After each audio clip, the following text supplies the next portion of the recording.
September 14th, 2001, a whopping 23 years ago, and probably not the best time, but hey, we got the Nintendo GameCube, which I stand firm is one of the greatest consoles ever made. Launching with the GameCube was a pretty ambitious title, Luigi's Mansion. This would also mark the first time as a new Nintendo console released without a Mario game. NES had Super Mario Bros., SNES had Super Mario World, and the N64 had Super Mario 64. I vividly remember playing Luigi's Mansion as a kid, and I have quite fond memories. The mansion is an excellent play area with creepy long hallways, a great variety of ghosts with interesting personalities and quirks, and introducing one of Nintendo's greatest characters, Professor Egad. However, I personally have never gotten around to 100%ing Luigi's Mansion, and I always wanted to give it a try, as I'm a much older and hopefully wiser person. Let's lay out the 100% and what exactly we need to do to achieve it. We must capture all 23 portrait ghosts. These are ghosts that are unique and speak to Luigi or directly affect the story. Capture all 50 boos that escape in the basement. Collect 100 million or G, whatever the currency is in the game, and finally, defeat King Boo and complete the game. As with my 100%, this challenge will take place on the original hardware and was streamed on my Twitch channel, so if you'd like to become an Easter egg in videos, feel free to drop by. Anyways, let's find out how hard is it to 100% Luigi's Mansion. Our journey begins with Luigi traversing some pleasant woods and following a map that leads to his new mansion. The mansion looks to be in ruin and we head inside with just a trusty flashlight. Getting our bearings, we see a key mysteriously floating and gets dropped. Grabbing this key, we can unlock an upstairs door to meet our first ghost and Egad. We get jumped by 3 ghosts and Luigi and Egad escape to his lab.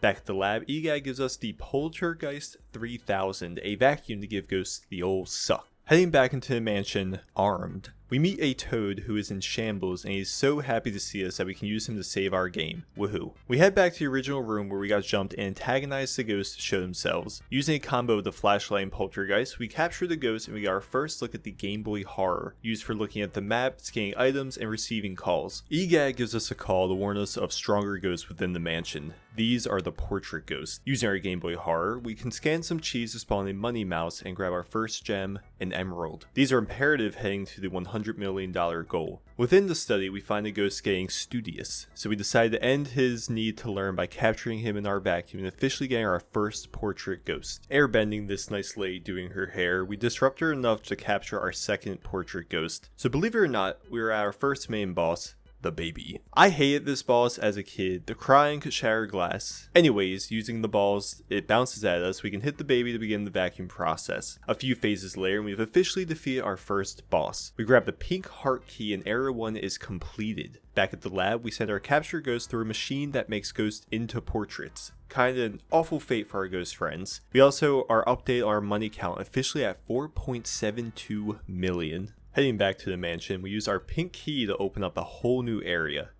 We head straight for the basement, the best place to go in the haunted mansion. Back up from the basement, we find a bathroom and grab another key. We enter the ballroom and Shy Guy ghosts wearing masks occupy this space. They aren't much of a threat as we simply suck their mask away. A dancing couple appears and after some patience we're able to grab the duo, adding to our portrait ghost total. Back in the basement, we solve a very simple puzzle, pressing a button that we can see in the mirror's reflection. As a small sin though, I did not find this button for months, so Luigi's Mansion was on the back burner for quite some time.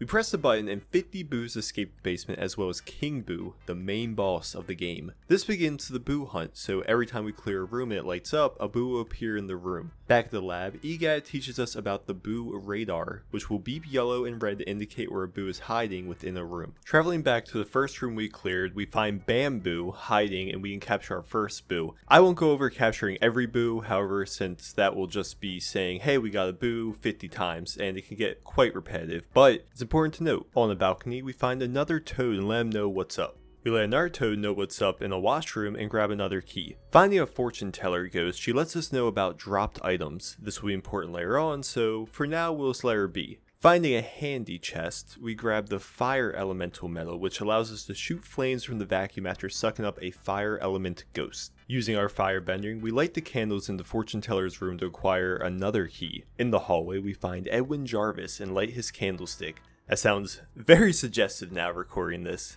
and he's pissed. We find Mario's hat and laundry, which is one of 5 hidden items in the mansion. Back to Edwin, we give him the old Hawk Tua. Good lord, I cannot believe I just said that. and capture another portrait ghost. Using our handy Game Boy Horror, we scan a mouse hole and find a treasure room that's crawling with ghosts. Taking care of the ghosts, we collect a ton of gems. We meet Melody, who played us a classic tune. This time around it was the water theme from Mario Bros, which is really cool.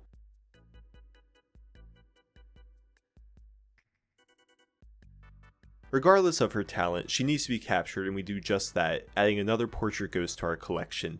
Entering the lair of the Chong, we can grab a mouse that spews money, as well as a money ghost to really stack up our bread. Speaking of the Chong, we take away his pile of food and he decides to spit fire at us for a bit.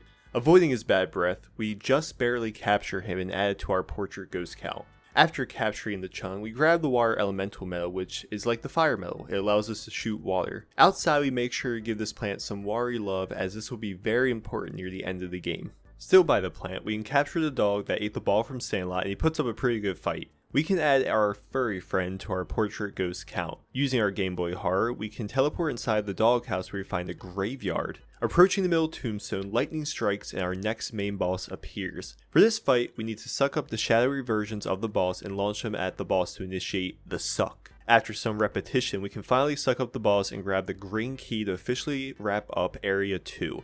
Back at the lab, we transfer our ghost to create the portraits, the forever home of our new friends. We end Area 2 with 25.9 million. Back in the mansion, we use the green key to unlock more of the mansion, including the courtyard, which is a pretty spacious outdoor area. Using water, we can water all the plants out here to grab some gems. Inside an outhouse, we find another crying toad, which is just so sad.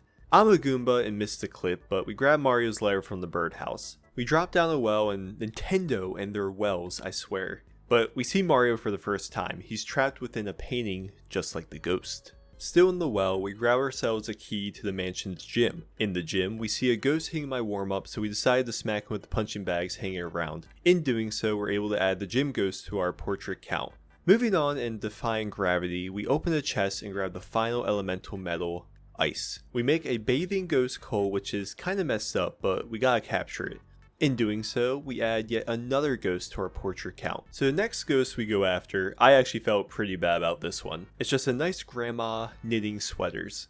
But a ghost is a ghost, so we open the windows and unleash the Suck 3000 to take care of Nana and add her to our portrait count. Entering the pool hall, the ghost here tries to swindle us, but we ain't having it. We decide to throw 3 pool balls at him instead and capture him to add him to our portrait ghost count. We enter the projection room and take care of ghosts that want to be our backpack. After clearing out the room, we are given Mario's glove. Returning to the plant we water in Area 2, we make sure to give it some more love before moving on. An annoying pair of ghosts are up next, the twins. To have a chance at capturing them, we need to play hide and seek and choose the correct 2 boxes to initiate the capture. Using the power of fire, we can cheese this a bit and easily find the twins. We capture them up and add them to our portrait ghost count. We were also rewarded with Mario's shoe. We make our way into a room with a star and clear it out before heading to the observatory. Within, we blow up the moon to reveal a path straight to Mario's star. With all of Mario's items, we head back to the fortune teller and show her the 5 items. She drops some info on Mario and his whereabouts before we begin the process of capturing her for good, adding to our portrait ghost count. Heading up to the 3rd floor, we find the safari room and clear out a ton of ghosts to grab ourselves another key. Arriving at the balcony, we find a group of boos performing some sort of dance or something, and they fuse into boo-losses. The trick here is to grab the large boo and throw it into a horn of the unicorn statues to break it up. Using the ice power, we freeze individual boos, and after we suck up the final one, boo-losses is defeated, and we can grab the blue key, officially wrapping up Area 3. Back at the lab, we transfer our captured ghosts and turn them into portraits per usual, and we end Area 3 with 50.4 million. Halfway to our goal of 100 million. At the start of Area 4, we beeline it to our plant we've been maintaining to finally reap the rewards, a boatload of money. Opening a door on the balcony, the blackout occurs, and this part growing up was a nightmare. Having most of the mansion lit up just to rip it away is painful. We find the telephone room and receive a call from Toad, and he mentions a breaker in the basement, of course. Egad also gives us a call to be on the hunt for Uncle Grimly, a ghost that only appears during the blackout. In the wardrobe room, we find the uncle and put him away for good, adding to our portrait ghost count. With that out of the way, we flip the breaker and the mansion is lit back up prior to the blackout. Picking up where we left off, we can clear the ghost out of the phone room to lay it up. Next up is the clockwork room and our next portrait ghost, the toy soldiers. We use our vacuum to turn the cranks on their back to make them vulnerable, and that's pretty much it. After catching all three, we can add the toy soldiers to our account. Using a hidden lift, we head up to the roof of the mansion and grab ourselves another key. Clearing an armory out and taking care of all the ghosts, we move on to find a ghost that likes to hide in different pots. We have to play a game with it where we freeze it 7 times to initiate the capture. Really easy and straightforward, and we can add another ghost to our portrait account. Back on the roof, we access the sealed room, which has a ton of money to grab as well as another key. We gain access to the cold storage room where we defrost the ghost and take him away from his home because we need to add him to our portrait count. We're officially on the home stretch of the run, so we take care of the sitting room and clear it out. Finding the guest room, everything is upside down and we find another baby ghost because who doesn't love those? We take care of the ghost easily and we can add to our portrait count. We find a passionate ghost, the painter, who puts us through the gauntlet of all the common ghosts Luigi's Mansion has to offer. Taking care of these ghosts, we suck up the painter ghost and we add him to our portrait ghost count. After capturing the painter, it's time to grab our final boo, Boutique. With a whopping 300 HP, it takes a little time, but we suck the boo up and can officially mark 50 out of 50 boos captured. Final boss time. We head into the basement and open the door that we previously saw where Mario was trapped earlier in the game. We confront King Boo himself and he flips the room to reveal Bowser within a painting. We're then sucked up to do battle with Bowser, who is possessed by King Boo. The fight itself can be a little tricky, and you'll realize if you look at my health by end that I struggled a lot. Bowser will throw spike balls at us and we need to shoot them at his head to decapitate him to reveal King Boo. After many spike balls and a super close call with 9 HP, King Boo's health drops to 0 and we suck up the king, defeating the final boss and officially beating Luigi's Mansion. We grab Mario's portrait and head back to the lab. Using EGAD's machine one final time, we convert all the ghosts we captured throughout Area 4 as well as King Boo. We end our Luigi's Mansion run at a grand total of 113 million, exceeding the requirement for the 100%. Before we head off, we put the Mario portrait in the machine backwards and Mario is saved. Having 100% Luigi's Mansion, we receive the good ending and the mansion looks fantastic. With this, my GameCube library is one step closer to being 100%ed, and if you have any suggestions for 100% you'd like to see, feel free to drop a comment. As always, if you enjoyed, feel free to sub and like the video, it helps out a ton. Thanks for watching.